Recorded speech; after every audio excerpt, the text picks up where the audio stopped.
Hello my dear students, आप सभी का हमारे चैनल ईगल स्पोकन इंग्लिश में स्वागत है। जैसा कि हम लोग टेंस की सीरीज पढ़ रहे हैं, तो टेंस के बारे में हम लोग आज, जैसा कि बोर्ड पर आप देख पा रहे होंगे, प्रेजेंट परफेक्ट टेंस लिखा है। तो आइए हम लोग आज पढ़ते हैं प्रेजेंट परफेक्ट टेंस क्या होता है। तो प्रेजेंट परफेक्ट टेंस के बारे, जैसे कि परफेक्ट टेंस के बारे में हमने टाइम एंड टेंस वाली वीडियो में पढ़ा दिया है, डिस्क्रिप्शन में आप सभी को लिंक मिल जाएगा। तो परफेक्ट टेंस के बारे में मैंने बताया था कंप्लीट और डन एक्शन। जो काम कंप्लीट हो गया है, डन हो गया है, उसे ही परफेक्ट टेंस कहते हैं। ठीक बच्चे, एक बात और जान ले, रिसेंट पास्ट में हुए इवेंट्स जो होते हैं, रिसेंट पास्ट मतलब अभी अभी जो हाल ही में घटनाएं घटी होती हैं, उसे भी हम परफेक्ट टेंस में लिखते हैं। जो रिसेंट पास्ट में घटनाएं घटी होती हैं उसे भी परफेक्ट टेंस में हम लिखते हैं। क्लियर हुआ। परफेक्ट टेंस का जो टाइम होता है उसे हम जान ले, परफेक्ट टेंस का टाइम क्या होता है। जो परफेक्ट टेंस का वास्तव में रियल टाइम होता है वो पास्ट प्लस प्रेजेंट होता है। यानी हम जनरली कह सकते हैं परफेक्ट टेंस जो है पास्ट और प्रेजेंट का मिक्सचर है। क्लियर हुआ। यानी परफेक्ट टेंस जो होता है हमारा पास्ट और प्रेजेंट का मिश्रण होता है। अर्थात एक्शन तो हमारा पास्ट में होता है, एक्शन जो होता है हमारा पास्ट में होता है, लेकिन उसका जो इफेक्ट है, इफेक्ट यानी रिजल्ट प्रेजेंट में आता है। ठीक है। यानी जो परफेक्ट टेंस होता है बच्चे, एक्शन जो हमारा पास्ट में होता है, पास्ट मतलब परफेक्ट टेंस की जितनी भी एक्शन होते हैं, जितनी भी एक्टिविटीज होती हैं, वो सारे वर्क जो है पास्ट के ही होते हैं, लेकिन उसका रिलेशन जो है प्रेजेंट से रहता है। क्लियर हुआ। उसका रिलेशन जो है प्रेजेंट से रहता है। यानी हम जनरली कह सकते हैं कि परफेक्ट टेंस का जो टाइम होता है बच्चे, पास्ट प्लस प्रेजेंट होता है। यानी पास्ट की घटनाएं होती हैं, लेकिन उसका रिलेशन जो है प्रेजेंट के टाइम से होता है। जैसे हम कह सकते हैं, जैसे मैंने कहा, मैंने I have done my work, मैंने काम समाप्त कर लिया है। अगर मैंने बोल दिया, अभी एग्जाम्पल की तरह सारी बातें आपको बताई जाएंगी बहरहाल, लेकिन फिर भी हम जान लें। जैसे मैंने कहा I have done my work, मैंने अपना काम समाप्त कर लिया है। इसका मतलब काम तो समाप्त कर लिया पास्ट का है, लेकिन अब इसका प्रेजेंट टाइम से रिलेशन कैसे है कि मैंने बोला कि I have done my work, इसका मतलब नाउ आई एम फ्री, यानी मैंने काम समाप्त कर लिया, अब मैं फ्री हूँ। अगर मैंने बोला मेरी उंगली कट गई, मेरी उंगली कट गई, इसका मतलब अब कट तो गई पास्ट में, लेकिन इसका मतलब खून बह रहा है, वो प्रेजेंट में। यानी कहने का मतलब ये है बच्चे, घटनाएं जितनी भी होती हैं परफेक्ट टेंस की, वो पास्ट की घटनाएं होती हैं, लेकिन उसका रिलेशन जो होता है प्रेजेंट से होता है। उसका रिजल्ट जो है अगर प्रेजेंट में आता है तो भी हम परफेक्ट टेंस का यूज करते हैं। अभी एग्जाम्पल की तरह सारी बातें आपको डील की जाएंगी। क्लियर हुआ। तो आइए हम लोग परफेक्ट टेंस की हेल्पिंग वर्ब के बारे में पढ़ लेते हैं। जैसा कि मैंने पहले ही बताया था, जो परफेक्ट टेंस की हेल्पिंग वर्ब बनाती हैं, हैव की फॉर्म बनाती हैं। हैव की फॉर्म जो होती है बच्चे परफेक्ट टेंस की हेल्पिंग वर्ब बनाती है। तो परफेक्ट टेंस की जो हेल्पिंग वर्ब होती है बच्चे, हैव और हैज होती है। क्लियर हुआ। अब हैव का यूज कैसे करते हैं, कोई भी प्लूरल नाउन है, कोई भी प्लूरल नाउन हो, यानी या फिर आई वी यू दे, कोई भी प्लूरल प्रोनाउन है, इसके साथ हम हैव का यूज करते हैं। क्लियर हुआ। उसके बाद उसके बाद हैज का यूज किसके साथ करते हैं बच्चे, सिंगुलर नाउन के साथ हम हैज का यूज करते हैं, या फिर ही सी इट या कोई नाम हो बच्चे, उसके साथ भी हम हैज का यूज करते हैं। फिर ध्यान दें, परफेक्ट टेंस में हमेशा हम मेन वर्ब का थर्ड फॉर्म यूज करते हैं। परफेक्ट टेंस में हमेशा हम मेन वर्ब का थर्ड फॉर्म यूज करते हैं। बातें क्लियर। इतनी बातें आपको समझ आ गई होंगी कि परफेक्ट टेंस जो होता है कंप्लीट और डन एक्शन होता है। ठीक है। रिसेंट पास्ट में हुई घटनाएं भी परफेक्ट टेंस होती हैं, और परफेक्ट टेंस का जो टाइम होता है बच्चे, पास्ट प्लस प्रेजेंट होता है। क्लियर हुआ। चलो हम इरेज करते हैं।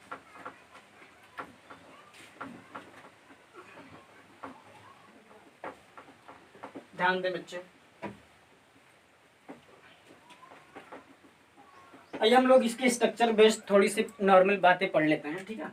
जैसे इसका स्ट्रक्चर क्या होता है बच्चे, अफर्मेटिव सेंटेंस का subject plus helping verb. Helping verb क्या लिख दो, हैव हैज, डायरेक्ट लिख देते बच्चे।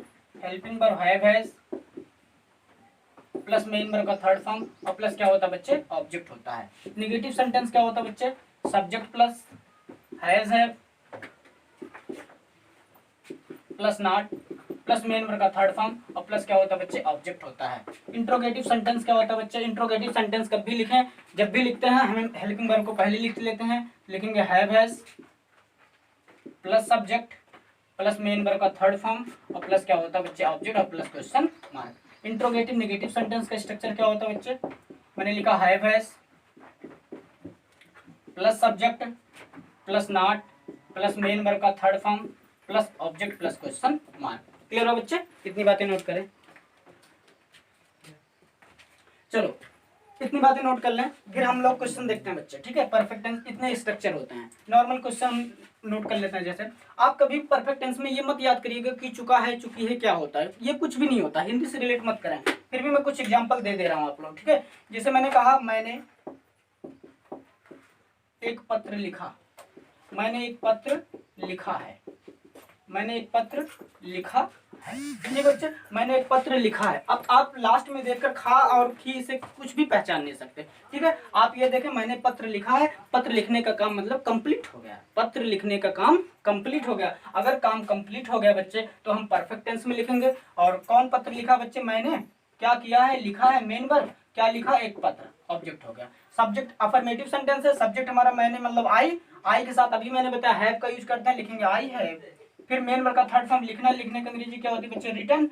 राइट होता, राइट का थर्ड फॉर्म रिटन हो गया। और क्या लिखा है? A letter. I have written a letter, मैंने एक पत्र लिखा है। बात समझ आई? नोट कर लें, इरेज करते हैं। और एक बात, इस बात को जान ले, आई हैव रिटन, इसमें कोई टाइम, जैसे ध्यान दे, मैंने पत्र लिखा है, मैंने एक पत्र लिखा है। ठीक है, I have written a letter लिख दिया, इसमें कोई टाइम नहीं दिया गया। अगर टाइम ना दिया गया हो, ध्यान सुनने मेरी बात, अगर टाइम ना दिया गया हो तो आप चाहे प्रेजेंट परफेक्ट टेंस लिख लें और चाहे पास्ट इंडेफिनिट टेंस लिख लें, यानी I wrote a letter, I wrote a letter. Clear हुआ? आप जब टाइम ना दिया गया हो, क्योंकि जो बच्चे प्रेजेंट परफेक्ट की घटनाएं होती है वो लगभग पास्ट की घटनाएं होती हैं। ठीक है, पास्ट की घटनाएं होती हैं। अगर टाइम नहीं मेंशन है तो आप चाहे उसे प्रेजेंट परफेक्ट में लिख लें और चाहे पास्ट इंडेफिनिट में लिख दें, दोनों की मीनिंग में कोई अंतर नहीं है। आप ऐसे बोलेंगे आई हैव रिटन, मैंने पत्र लिखा है, चाहे बोले मैंने पत्र लिखा, हिंदी में आप कुछ भी बोले, अंग्रेजी में आप दोनों सही है। ठीक है बच्चा, I have written a letter, मैंने पत्र लिखा है, आई रोट अ लेटर, मैंने पत्र लिखा, बात एक ही। क्लियर हुआ? लेकिन अगर यही चीजें होती, मैंने कल एक पत्र लिखा, मैंने कल एक पत्र लिखा है, या लिखा कुछ भी लिख दिया गया, तो आप ये वाला sentence I have written a letter yesterday नहीं लिख सकते। आप नोट कर लेना दोबारा। ठीक है, I have written a letter yesterday. अब यस्टरडे हमारा टाइम जो है पास्ट का टाइम है, अगर ये पास्ट का टाइम है बच्चे तो आप परफेक्ट टेंस यूज नहीं कर सकते, उसके लिए केवल और केवल पास्ट इंडेफिनिट टेंस यूज करना पड़ेगा। तो लिखना पड़ेगा I wrote a letter yesterday. बात समझ आई कि नहीं बच्चे? क्लियर? नोट कर लें। ठीक है, दूसरा क्वेश्चन हम लिखते हैं, जैसे वह अभी अभी बाहर गया है, वह अभी अभी बाहर गया। ठीक है, कौन गया? वह। क्या किया? गया। और कहाँ गया? बाहर। और कब गया? अभी अभी। अभी अभी मतलब जस्ट गया, और जस्ट मतलब परफेक्ट टेंस हुआ, तो लिखेंगे he has just gone out, he has just gone out. ठीक है बच्चे, तो मैंने एक क्वेश्चन और लिख दिया, या फिर कुछ वर्ड्स जान लो। जस्ट है, रिसेंटली है, just recently, yet, till now,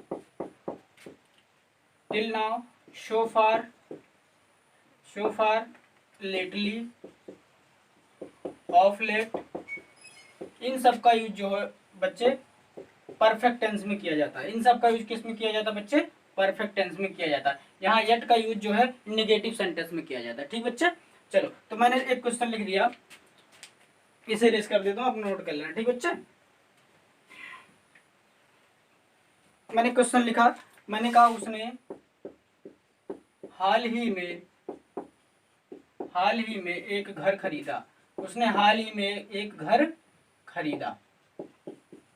ठीक है, तो किसने खरीदा? उसने। क्या किया? खरीदा, मेन वर्ब हुआ। क्या खरीदा? एक घर खरीदा। हाल ही में मतलब रिसेंटली, परफेक्ट टेंस हुआ, लिखेंगे he has, affirmative sentence, he has. हाल ही मतलब रिसेंटली का यूज बच्चे मेन वर्ब के पहले करते हैं, तो ही हैज रिसेंटली बाट अ हाउस। ठीक बच्चे, अफर्मेटिव की बातें समझ आई कि नहीं आई? क्लियर हुआ? या फिर एक क्वेश्चन और देख लो, मैंने लिखा मैंने अपनी टांग तोड़ ली है, मैंने अपनी टांग तोड़ ली है, मतलब अभी टूटी है। ठीक है, किसने तोड़ ली है? मैंने। सब्जेक्ट हुआ, लिखो आई। ठीक है, आई के साथ हैव लगता है बच्चे, तोड़ने के लिए ब्रेक होता है, ब्रेक का थर्ड फॉर्म ब्रोकन हो जाए, आई हैव ब्रोकन। अब क्या तोड़ ली है बच्चे? अपनी टांग, लिखेंगे माई लेग। अफर्मेटिव बातें समझ आई बच्चे? नोट कर लें इसे, इरेज करते हैं इसे।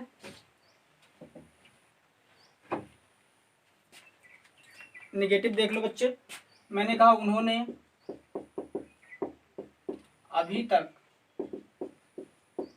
इस प्रश्न को हल नहीं किया है, हल नहीं किया है। ठीक है, किन्होंने अभी प्रश्न को हल नहीं किया? उन्होंने, सब्जेक्ट हुआ। क्या नहीं किया? हल नहीं किया, मेन वर्ब। और क्या हल नहीं किया? इस प्रश्न को, निगेटिव सेंटेंस हुआ परफेक्ट टेंस का, तो लिखेंगे उन्होंने मतलब दे के साथ हैव लगता है बच्चे, निगेटिव है तो नॉट लगेंगे, they have not. Main verb हल करना, हल करने का थर्ड फॉर्म मतलब सॉल्व का थर्ड फॉर्म क्या हो जाए, सॉल्व्ड। और इस प्रश्न को लिखेंगे दिस क्वेश्चन, दिस क्वेश्चन।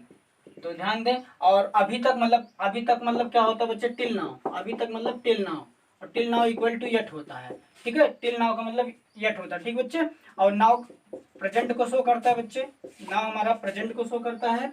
और टिल जो है कंप्लीशन की प्रीपोजिशन है, डेडलाइन की प्रीपोजिशन होती है कंप्लीशन की।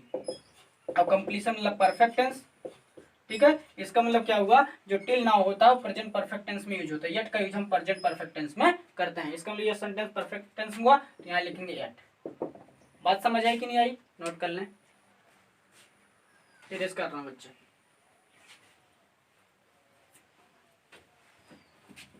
एक आध क्वेश्चन इंट्रोगेटिव का देख लेते हैं, ठीक है बच्चे। अब नेगेटिव कर लेना, ऐसे करते हैं, ठीक है। कहो लिखा, चलो देख लेते हैं। मैंने कहा रवि ने अपना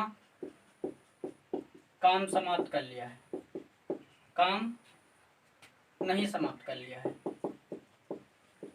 नहीं समाप्त कर लिया है, ठीक है बच्चे। देखना किसने समाप्त नहीं किया, रवि ने लिखेंगे, रवि, रवि सिंगुलर हो तो हैज, निगेटिव है तो नॉट लगेंगे, रवि हैज नॉट। और समाप्त करना मतलब finished, Ravi has not finished. और क्या, अपना काम, हिज वर्क, हिज वर्क, ठीक बच्चे, लिख लेना।